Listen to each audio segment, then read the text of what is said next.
But when I say Dirty Birds, what comes to mind? Childhood, honestly. I grew up playing basketball. It was some of the best times growing up. It was really fun. I remember going over to like Johnson City, Tennessee, and we would just play tournaments, have a good time. We had really good chemistry, so it was just really fun. Just traveling down to Tennessee every weekend, waking up at 6 in the morning, playing 3 or 4 games, and just winning championships. They're not kids anymore, but 3 of these former Dirty Birds have turned into some of the finest hoops players Western North Carolina has seen.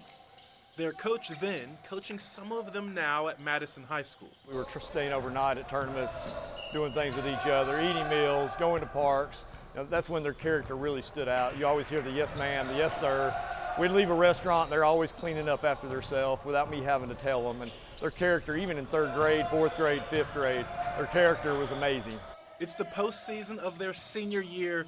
We reminisce on what we learn as children carrying us through life. I believe there was 3 words Coach Shane used to, tell us every day in practice. It was attitude, energy, and effort. You just focus on those 3, and the rest will take care of itself. Those have just stuck with me every single day as I'm in here, shooting before school, shooting late at night, just putting in the work. I just think of those things and apply those to my everyday life. I knew they were important for that season or that moment, but just to hear even my guys that played for me here just repeat some of the things that we said over the years, it makes it very rewarding to hear those type of things. More Dirty Birds have blossomed in other ways, other sports along the way, still on the court now. This travel team focused on basketball and baseball. Ian Bailey committed to play basketball at UNCA. Gavin Galt, Madison's all-time leading scorer. Trent Clark just joined the 2K Points Club at North Buncombe. We're talking about an all-time trio. I'm not very surprised, to be honest with you. Even at a young age, I knew those 3 were going to be really, really good basketball players. And Ian's one of the most natural talents I've ever coached. And Trent's desire to play basketball and how strong he is unbelievable. And what I just said about Gavin with his determination, I'm not surprised at all at the success they've had, but I have really enjoyed watching them. That's the only negative about coaching high school is I don't get to watch them enough. I wish I got to watch the other guys a little bit more. Bailey staying in the mountains, from a lion to a bulldog. I would say both of them really like how I get downhill, and they let me just go to the rim strong, really push the pace, because Coach Ray and Mike Morrell, they both like to get out and transition and play more of a fast-paced game for sure. Galt in his hoops beginnings with Coach Allison, able to flourish with him now, bookending a childhood chapter. He shaped me into the player I am today. I've always trusted him with everything that I have, and I give all my props to him for my skills, and just thank you to him for trusting me on the basketball floor.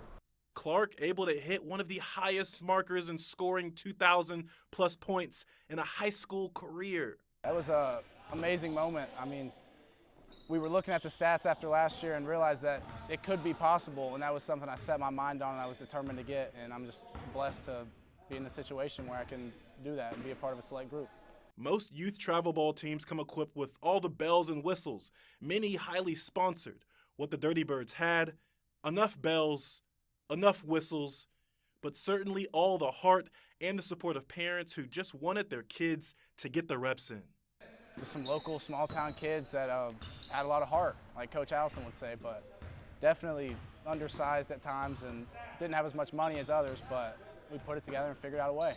We were all just like one big family, and we even played baseball together too, a lot of us. So yeah, it was just really strong culture and really helped shape us as men, I think. Me, Trent, and Ian are all still really good buddies. We talk basketball all the time.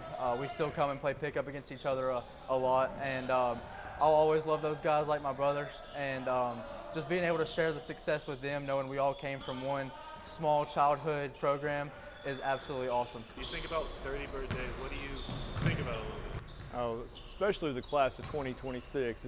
It was an ultra competitive group. And we talk about them being old souls all the time, and they were a group of old souls. They were always hanging out with the adults, and just a very mature group, and when that ball went up in the air, they were always ready to play. It was a very mature group. The biggest thing that stands out is how well they overcame adversity.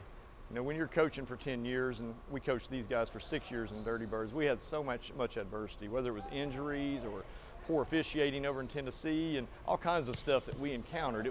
I think that's what made them the strongest, was we saw so much adversity, and they learned how to handle it. They got to where it didn't bother them. They could flush it and just move on to the next play, and it was really nothing when they saw adversity.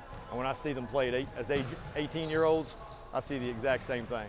You know, nothing really rattles Ian, nothing rattles Trent, nothing rattles Gavin. So they still handle adversity so well.